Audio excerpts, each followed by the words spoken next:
Good afternoon and welcome to Artista List's featured artist of the week, Bruce Brenneise.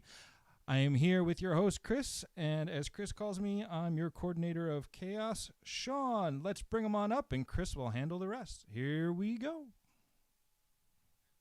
Welcome back. Thanks again for joining us on the second part of our um, interview on Artista Stream from the Artista List. We have Bruce Bernese, and he has been telling us about himself, his art influences, experiences. So we're going to continue further. If you hadn't been on Facebook Live, we're just going to expand on these. And Let's recap some stuff for anyone that hasn't caught it Sure. on Twitch, because we do have a couple of fans that will check in just through Twitch and YouTube. Okay. Sounds good. So just again, tell us a little bit about yourself, how you started as an artist, and where you're at now. Sure. Well, I grew up in rural Michigan. I attended the University of Michigan School of Art and Design. I spent 6 years living in China and scratching my travel itch, and then I came back in 2012 and have been working on making a career in science fiction and fantasy illustration ever since. And it's been going well, and I've been very focused on landscapes as my area to really make my mark and find my passion in all of this. And tell us how you got to become a landscape artist. Like, what were your influences as a younger person, and what led you to this point? Sure. So like I was saying, my grandfather was a working illustrator. He did a lot of like natural illustration, and landscapes were definitely a part of that, as well as a lot of life cycles of animals. I also was inspired by sci-fi fantasy illustrators like Michael Whelan and Keith Parkinson in particular when I was growing up, and seeing their books in the local libraries, especially the art books once they started having those, really influenced me to move in that direction. In our previous discussion, you were mentioning the Hudson School of Landscape Painting. Do you want to maybe expand on that a little bit? Who are some of your influences? Sure. Particularly for me, I don't know if there's some interesting overlaps at that time, but I'm definitely inspired by those romantics of both the European schools and the American schools.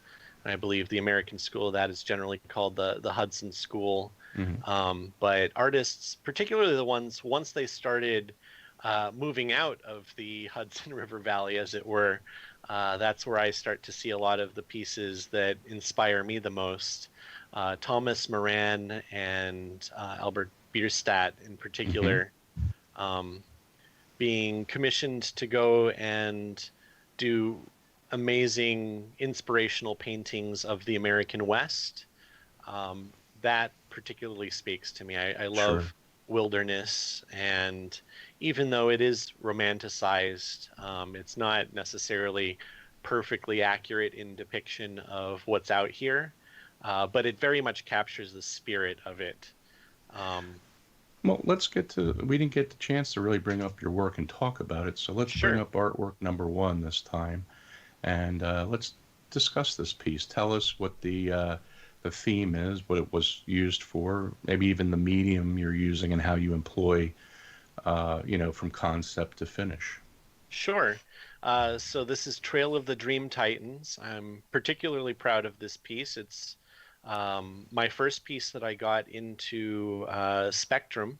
Okay. So that was a big bucket list Sure. thing for me. And for those who aren't familiar, it's a annual that collects some of the best imaginative illustration work and artwork in our community. And so this piece was commissioned by Monte Cook Games Hmm. for their Numenera setting. It's a setting that's kind of a science fantasy setting, a billion years in the future, and the Earth's gotten super weird, and all sorts of alien and transdimensional and whatever else influences have crept in. So it kind of fits on that line between what's science fiction and what's fantasy. They commissioned this piece as a marketing illustration for a Kickstarter. They were rebooting their core system with some new core books.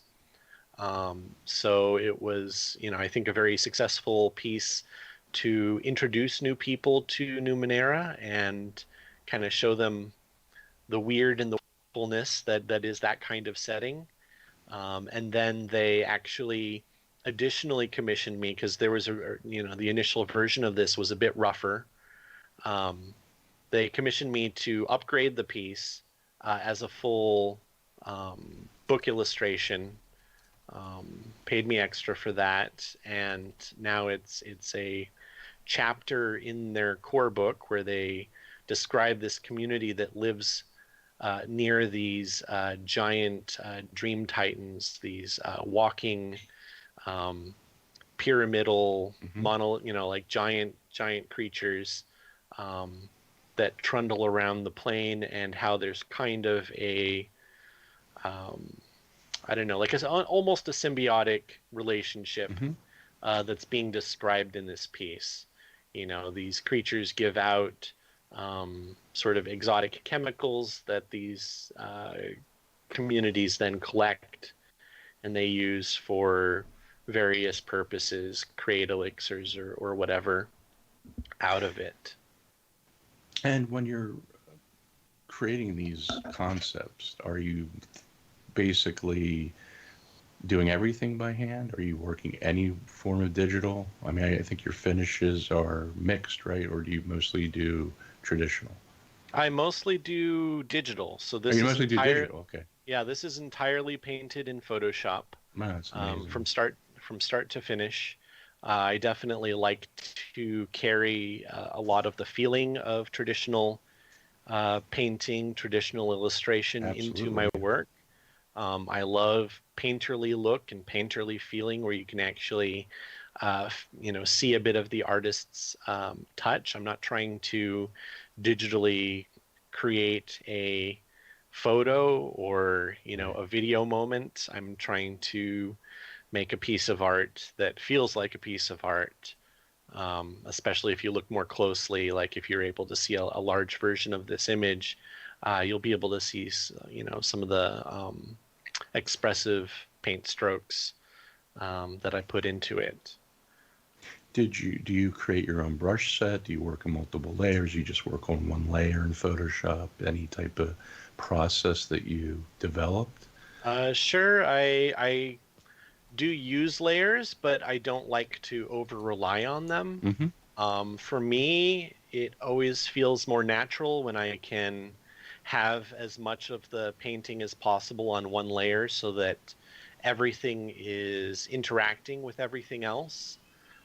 I know that, technically you can get that to happen when things are on separate layers, but it just doesn't feel quite the same to me. Um, so as much as possible, I use a layer and then I merge it down um, as soon as I don't need it to remain a separate layer anymore. And brush sets, I just, I'm omnivorous. I'll pick up whatever brush Right. sets seem to be useful. I've got I'm forgetting his name, but the guy who does tons of brush tool sets for Kyle's? Photoshop. Kyle's Yeah, brushes? Yeah. Kyle's. I bought Mm. I bought some of Kyle's um, off of what is it called, Gumroad a while Mm-hmm. back. I also grabbed some brush sets that um, uh, Justin Gerard, is it? He does. He's he does do some good ones. I haven't actually used his. mhm. Mostly I've gone for like concept art brush Right. sets. I don't necessarily use them as they're supposed to be used Right. or as they were originally intended to be used. I kind of find things that work for me, and I try to distill it down to as few brushes as possible. So I have kind of a list of, maybe 10 or less Okay. brushes, and some of them are from like Carla Ortiz, and some of them are Mm-hmm. from Jamie Jones, and I've got some Shadi Safadi brushes that I really like that get a lot done. So that's kind of where I've got my core set to use. As far as your color palette, which is really, it's quite amazing to me.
muddy and plasticky Mm-hmm. and don't have enough textural range, um, don't have enough range of I'm blanking on the term for it, but like the reflectivity, the lighting, Yeah. Yeah. because Absolutely. ultimately that's what we're trying to show, right? Is that there's that different types of objects have different types of surfaces and reflect light differently. And so that's how we know that this section's a rock and that section's a leaf and Right. this other section here is skin. Um, so that's often one of the things that I find lacking in a lot of it. And you'll kind of see, um, you know, a lot of artists kind of get stuck Mm-hmm. under under that point. So how I get past that, a lot of it is using mixer brushes. Mm-hmm. Being able, they're basically like an advanced smudge tool if you've ever Okay. used the smudge tool, Yeah. because the Sure. smudge tool um, was a night like it kind of like when I first found it, I was like, ooh, this kind of does the sort of thing I want to see in a painting, but not quite. It's a little too obvious. Yeah. Um, it doesn't have enough variation in what it can do. Real quick, Bruce, So I just want to send a shout out to Zach. Thanks for letting us know about the audio. It wasn't anything here. It was strange. But we appreciate you letting us know. It must have been a dropout in like the data packets or something. All right, Bruce, keep on going. You're talking about the smudge tool. By the way, do you use Mixuse at all? Mixus, no, not familiar with it. It's a palette mixing program. It's a plugin for Photoshop, similar to Corel's mixing palette Gotcha. mixing. Yeah, Plugin. I where love you it. get to I use have it all the that. time. Yeah, I essentially, and as far as like color palette, like that's another important thing to consider. Um, I generally just I try to assemble a good palette as near to the start, as near to the get-go as I can, Mm-hmm. and then just mix paint, as it were, on the canvas. Um, One that's another sort of issue that is easy to fall into when you're working digitally, I think, is that you've got the full gamut of all color varieties, even ones that don't really work as physical inks and don't print well. Um, and when you're making a painting, you kind of want your colors to work in relation to each other. You want them to be mixes of each other, and Sure. that's sort of what you create when you're working with physical paint, is that you're creating these color strings that have a relationship to each other, right? So you're not just using every single green that you have available to you. You're using a certain subset of greens that have a relationship to your reds and have a relationship to your blues and so on. And they're kind of mixing into each other. And so there's definitely that's something that develops over the course of the piece. Um, but yeah, it's something that is very important to try and get. And I think until you have a really good understanding of how that works, it can be a good exercise to use limited palettes, Mm-hmm. to specifically limit yourself to palettes.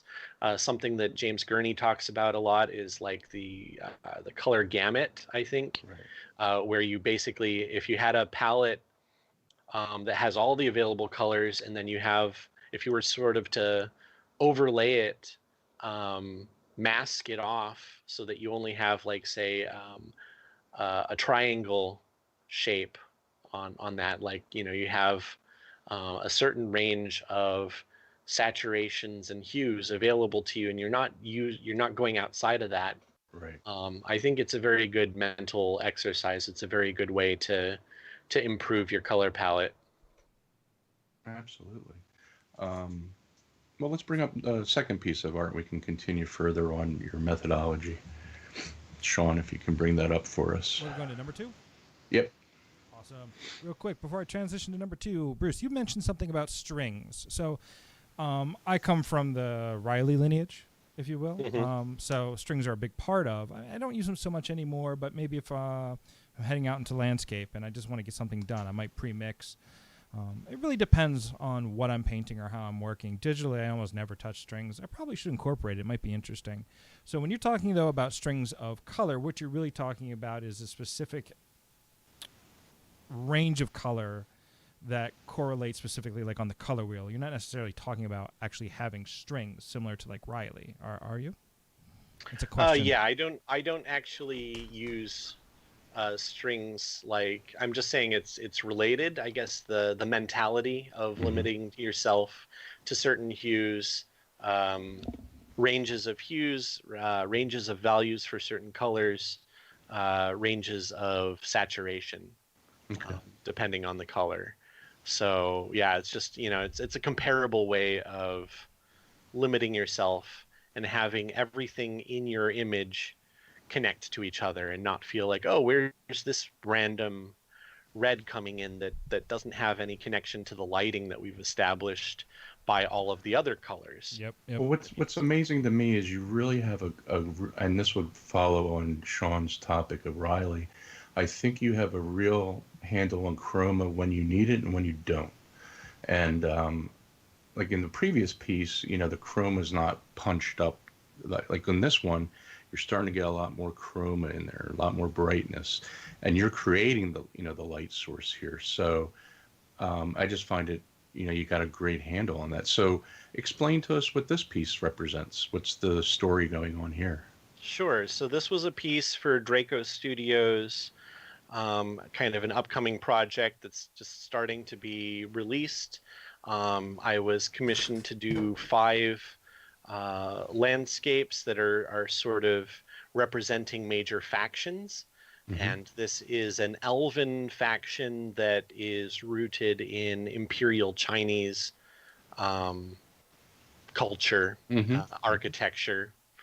Um, and so I drew on my time in China for this one, to try and think of influences and places that could make it a really exciting location for the kind of the capital city or imperial city of this elven Chinese hybrid society.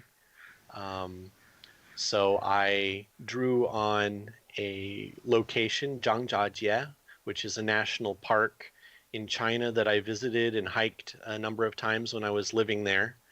It's an amazing place. It's kind of um, a whole section of quartzite that's been eroded away to create these towers. Mm-hmm. So I thought, okay, well, what if we had this city in the middle of the towers? It's elven, so it should be more in harmony with the natural surroundings. Um, but we have some structural similarities to Imperial China as well. To using one of these quartzite towers as a location, a very impregnable location for the palace and for some temples. And then in the extreme foreground, we have like a little kind of ghetto for the non-elves, the outlanders, who are coming in and trying to do trade. And much like Imperial China, there's sort of a separation. Like, okay, these guys are not really allowed to be part of our society. We'll tolerate them in a little enclave on the edge, and that's about it. And as far as going from a thumbnail to a comp, and you're saying these paintings take a while. So, what is your deadline you give yourself? I know you have a true deadline, but are Mhm. you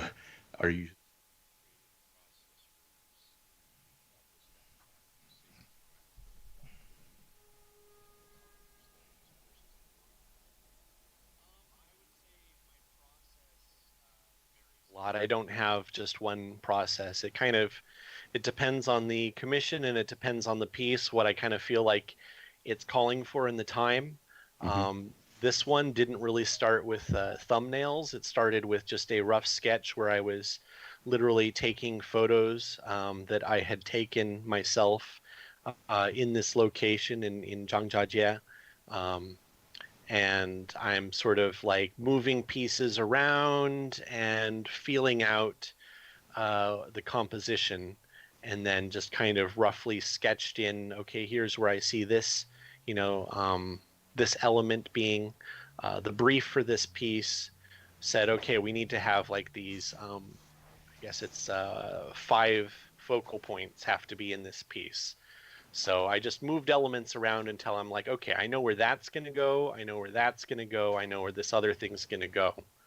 And then I built it up from there. So in a way, this particular pieces that involve a lot of city building, um, my process almost seems more inspired by SimCity. Okay, yeah. Because SimCity 4 is probably one of my all-time favorite games, and especially when I was living in China, I spent an awful lot of time using that game to basically create model cities. I created a model city for Seattle, which is where I was intending to go and where I have ended up. I created model cities for Chongqing and Nanjing, where I lived when I was there. Um, so this piece kind of felt like it called back to that time. And so I kind of imagined, okay, this is growing here and this is growing there. And it was less about, okay, here's a bunch of thumbnails that show some compositional options. Right. It's an amazing piece. Now, in terms of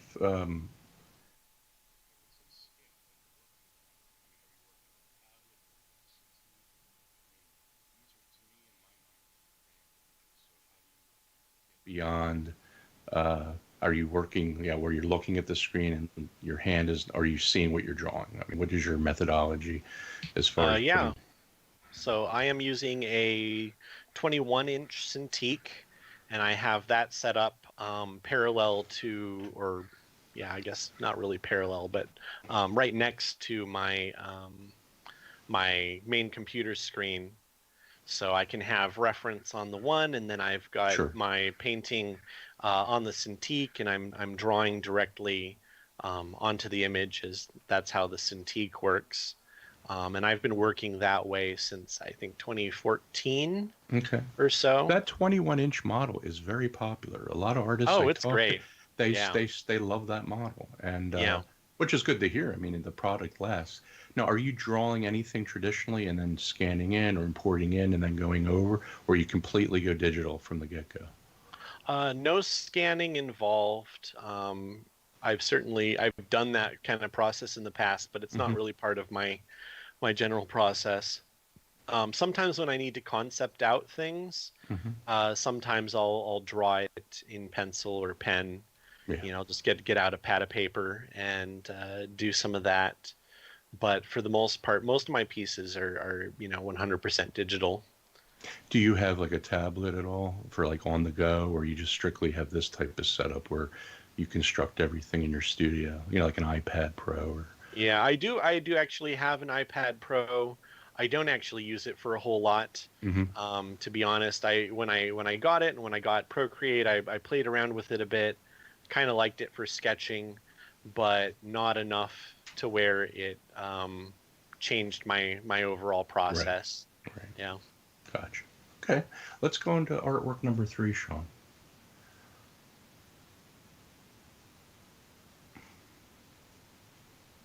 Sorry about the delay there. No, it's okay. No worries. So tell us the theme here, and this is a very Yeah. interesting image to me. Well, we go straight from an image that's kind of a paradise place that you'd love to be, to one that's very hellish. Yeah. Um, this was commissioned by Hunters Entertainment, and they're in the process of creating a game. So this was one of the early concept pieces for their game. Concept, kind of fulfilling a role of concept, but also a role of more of a finished illustration. Um, their game is really about heavy metal and mixing that with kind of like a D&D style Hmm. tabletop RPG. And Okay. this location is definitely it's not supposed to be a place where you feel at home. This is a very evil place, a very dangerous place. I call it the Speakers of the Dead. Hmm. And one of the concepts they wanted to see were that there's like these giant arenas of the gods where you have to maybe face off against some major enemies or bosses in this game. And so this is an arena that's made of giant speakers, very intentionally speaker shapes, and then sort of marrying that to a devilish version of the like Notre Dame Cathedral, and then the foreground city is all made of various speaker parts and smaller speakers that have all of these like heavy metal like kind of iconography and so the idea is kind of that this is like a place of cultists and dangerous place. If you find yourself here, if you're playing as a good sort of person or whatever, you're probably very much feeling like a stranger in a strange land, and like you're probably here in hiding or something almost. So you've got kind of like a line of cultists moving up the center towards the focal point. And I do want to say, since we were talking about inspirations, when I was looking at the color scheme and the clouds and everything that I wanted to do, I was very heavily looking at the work of an artist called Mark Maggiore. He does a lot of westerns, but his clouds are just insane. So we got this cool feature. Let me see. Is my mic on? See, sometimes I mute it and I forget because I'm jumping around. You there, Bruce? Yeah, we can hear you. We can hear you. Awesome. Yep. So I'm going to transition, and let's go ahead and look at those clouds up close. Yeah, he can bring up his. No, I got even better. We're going to go right into Photoshop. I love how you're not a slave to just rendering all of this out and blending it. You're rendering it, but at the same time, you're keeping it, like you said, painterly. You want to keep it painterly. This almost looks like a piece by like Hans Holbein, like how he would handle gold or something. Ah, beautiful, beautiful. I love it.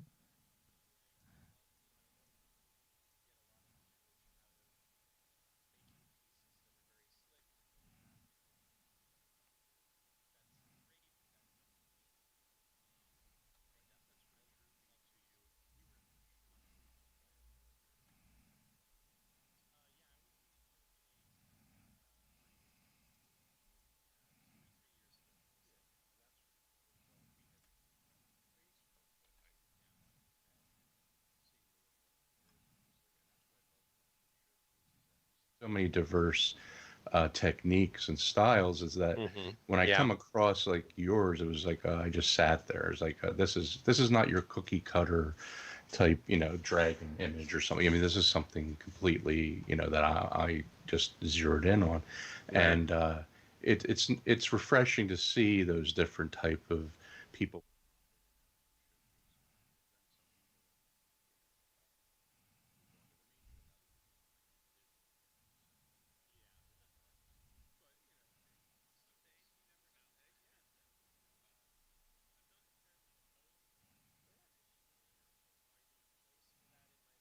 It doesn't really fit just now, Right. in part because I've got a little 2-year-old running around, Sure. and I just don't want to have. Sean and I are both parents.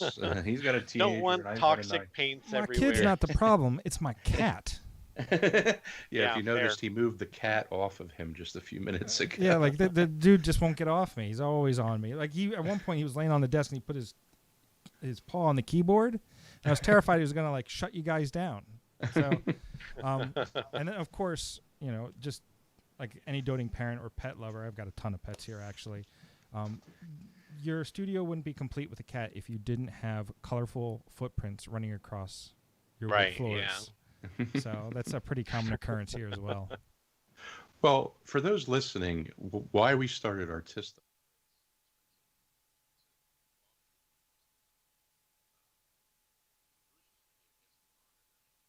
Well, things obviously have changed in the conference arena, conventions. We're more of an educational conference.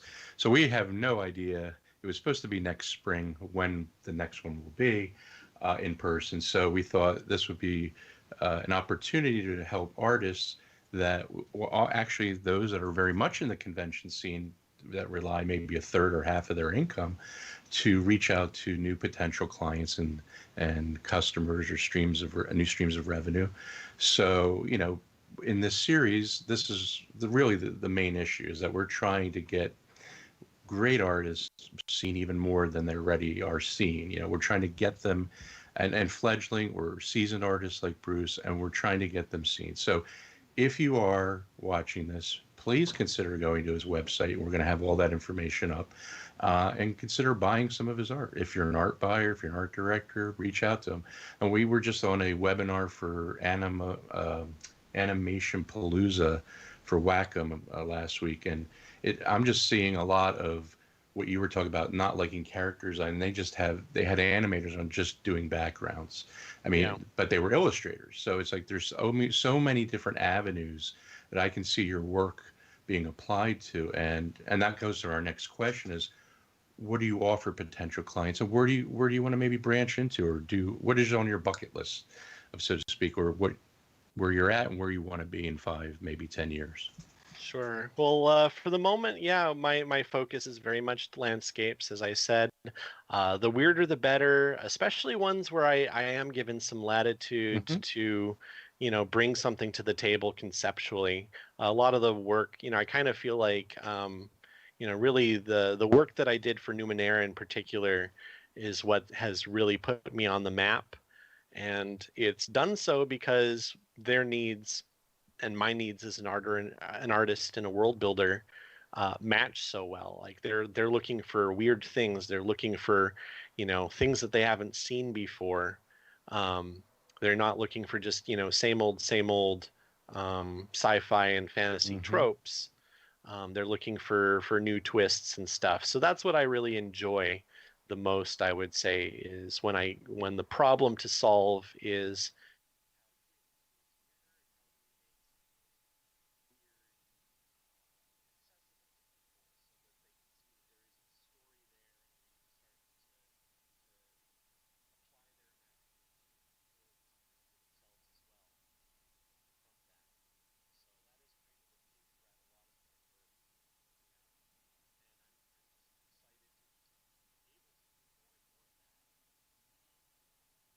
Bruce, you still there? I'm like, of course you're still there. I mean, you're on my screen. What am I talking about? This is what happens. I'm doing 25 things, and then I'm like, of course you're still there. Why do I ask such a dumb question? I don't know if you can see the stream on Skype there, but you've got this awesome piece with these pterodactyl manta ray things, and this dude's just dissolving. Tell us a little bit about that. Your pieces have these really cool emotional moments, and there's just enough missing from that story that I actually want to explore that world. Like, I want to know who this character is. I want to know what those things are. I want to know all about this world, which I think is a testament to your ability as an illustrator. This is awesome. Just tell me about it. I see the title is The Will to Soar.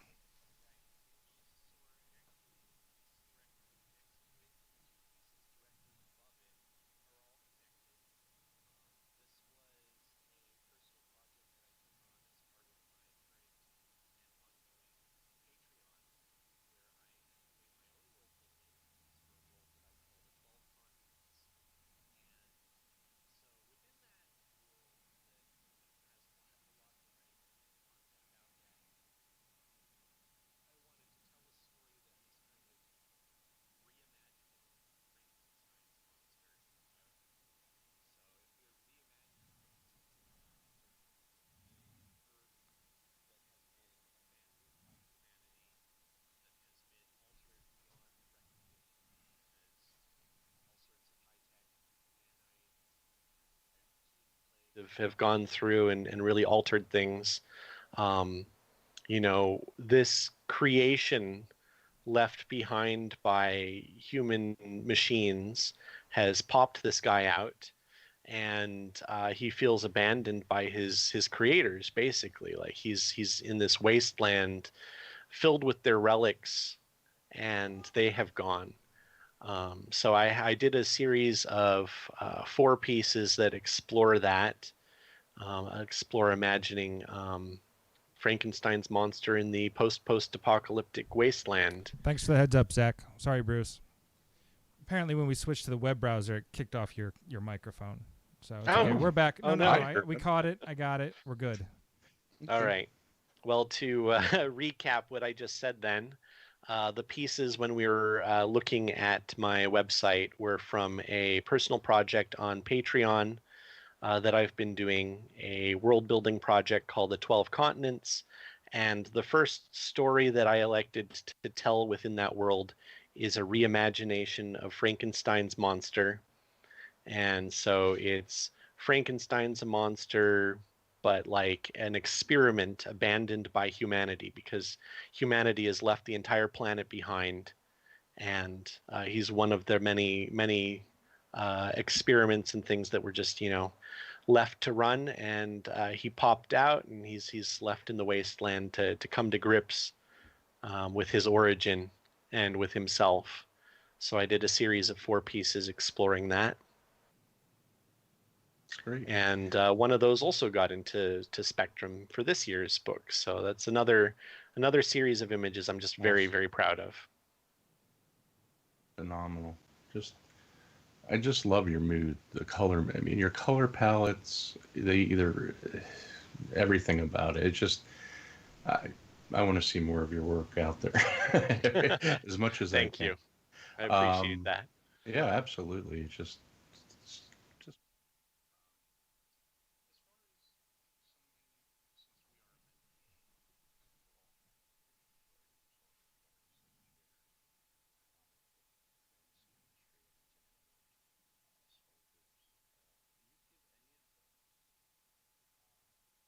you learned in art school that you think is they should know in their professional career, maybe a turning point or something that you said, I learned in art school, since you went to an art school.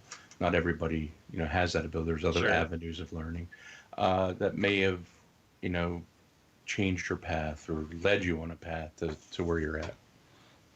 Well, it's hard for me to reach back all the way to art school because that was such a long time ago. Well, you And can even just say if you have any yeah, advice for someone I was going to contemplating art say, school. no offense to my many great teachers that I had in art school. I definitely learned some good things, and a lot of it was very maybe technique focused.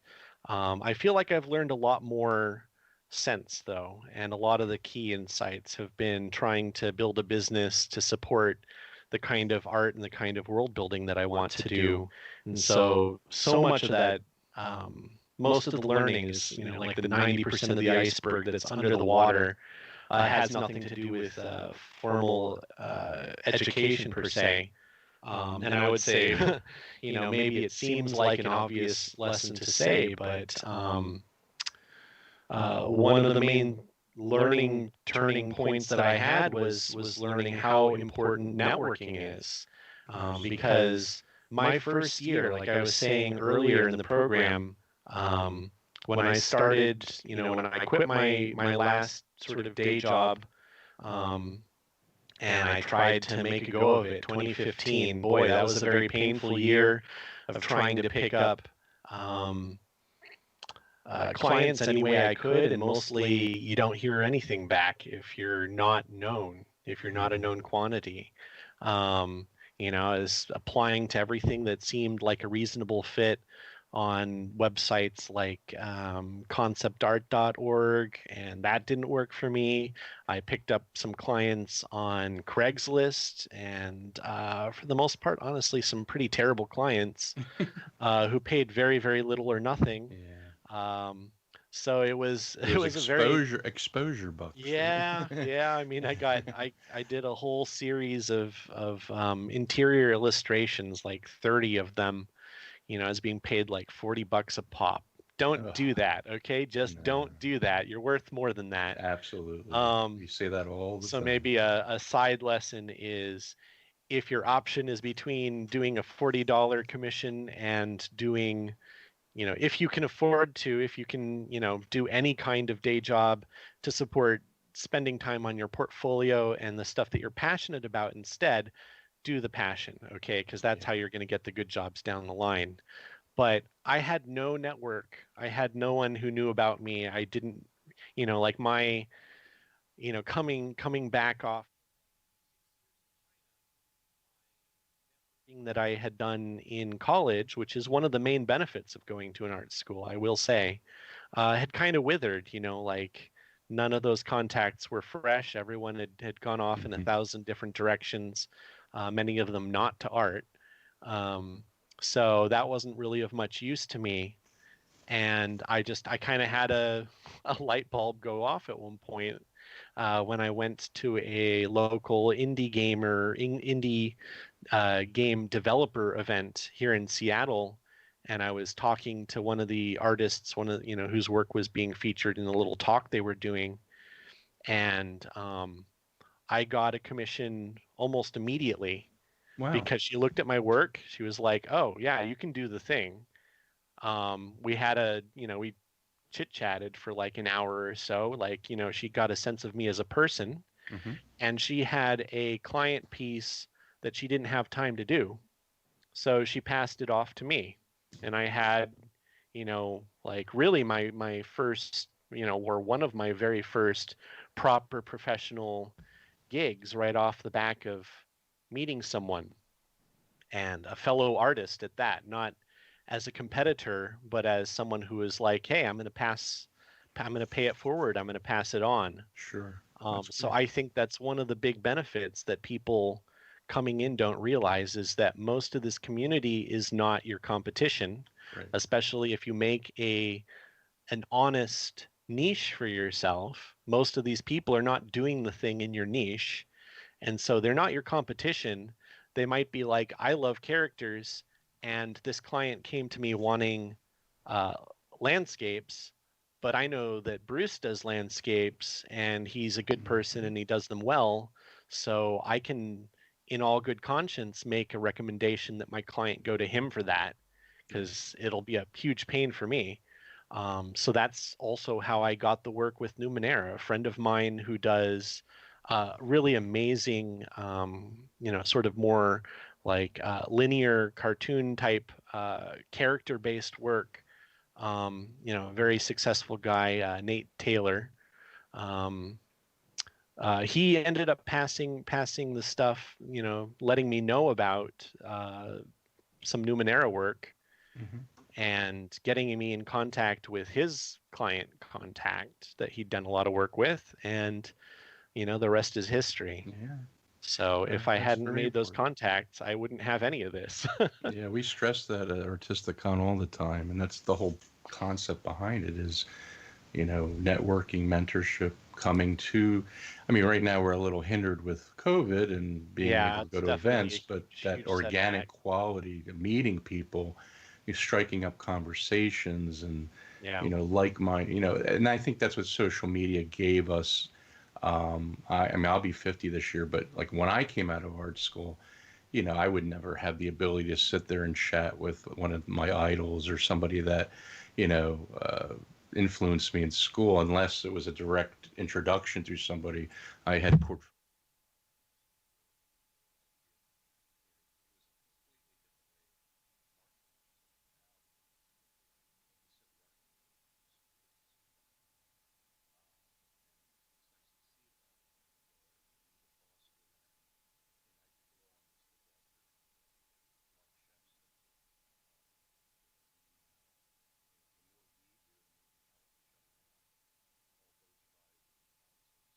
So, Yeah. One thing I'll say in relation to how COVID affects all of this is mhm, that I do really believe in the power of meeting people in person and making the personal sure. connections, because there's so much of our communication is body language, and I would say a lot of my strongest contacts or most beneficial contacts, it's not like a one-off meeting, like, oh, this is the person who can give me my career. It's you meet them at a number of events, Sure. and over the course of a number of events, you become part of their universe Right. of people that they think of, and that they have some trust for because they've seen you around more than Sure. once. You're not fly by night. It's really hard to do that in COVID. Even though we have Right. social media, digital's not the same thing. And I feel like, yes, like I'm not saying to anyone, stop trying to chase clients and find opportunities, but you might want to manage your expectations about how well that's going to work if you're trying to create a self-sustaining career from scratch. This is a really, really hard time to do that. Yes. So I feel like for a lot of people, their efforts are going to be best rewarded by using this time for building portfolios, Yes, I agree. getting to know themselves, and figuring out what is it that you're really passionate about, what is it that you really want to make with your art, not just the art that you want to consume, but the art that you really want to make. Right. You know, spend this time figuring that stuff out, because that's really hard too.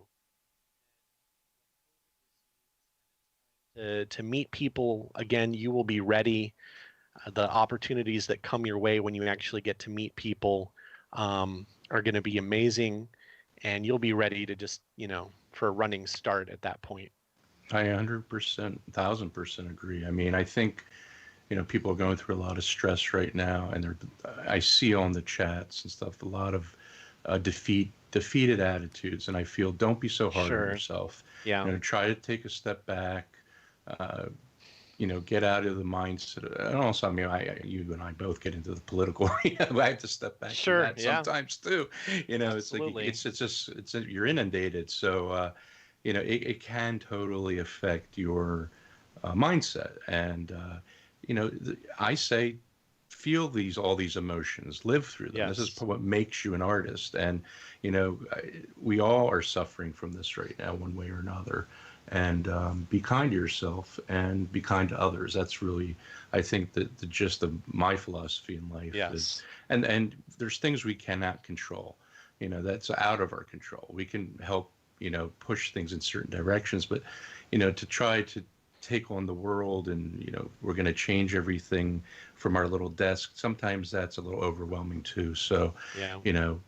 Stick to your beliefs and stick to the positive things, and things will work out. They always do. I mean, history's been very, unfortunately, unkind to human beings, and artists especially get the brunt Yeah. end of the stick. I'll tell you what, yeah. the audio in this stream isn't working out, Chris. I'm just kidding. Uh-oh. No. It just keeps dropping in and out intermittently for some odd reason. It's not on our end. Okay. I probably should start admitting it when it is, but in this case, it's not. But it just once in a while, I guess it just drops out for some weird reason. It could just be, my internet, or maybe Restream, or I don't know, strange. Because once in a while, we've got some people telling us. But I actually do think, though, I'm going to say that from where we stand, which is, I mean, I'm at the bottom end of middle class, if that, maybe heading up the top of poor. I don't know. That's I do believe that things do work out, and I don't want to be so negative. But there are times though, and there are places where sometimes we can't do the art we want to do and the things we want to do. You got to keep moving forward no matter what. And sadly, it may not work out. But I don't think you should give up. I don't want to turn this into a negative sort of speech. And that keep moving forward is not me. That's Disney, and certainly he had a massive amount of failures. Before he some big ones too. Before he made it big. It's. I think it's definitely something that's helped when artists ask themselves questions about what is it that you need from the art, right? Because a lot of people are trying to make it a career, or a certain kind of career, and everyone's path is different. Everyone's resources is different, right? So you have to be realistic about what is really, what is it that you really need from your art? Because for some people, it's going to be a side gig. For some people, it's going to be half of your income, and for some people, it might be their whole income. But and it's not a one size fits all situation. Yeah. And don't expect to be painting like Andrew Zorn by the time you're 20. That was Andrew Zorn. So a lot of us have a school of hard knocks to go through to get to a certain place high skill and ability, which actually you touched on something really important. It's not only important not to judge your current career on somebody else's career, but don't judge your skill level on somebody else's skill level. There's a lot of other mitigating factors that could potentially, inform or that affect where you are in your life. If you went to art school, went out and got a job, had a family, and didn't paint for 20 years, that art school education means absolutely nothing at that point. You'll have to rebuild into it. And I think that's something people need to remember, that you can get back into it, but just because you have that degree. Time. Yeah, absolutely. So I think you need to be a little bit realistic in how you appraise yourself. Yeah, it's very, very much the case for me, because I basically got out of art school and couldn't see a path forward for my art. So I was like, okay, well, I don't want to, find a kind of be depressed about this and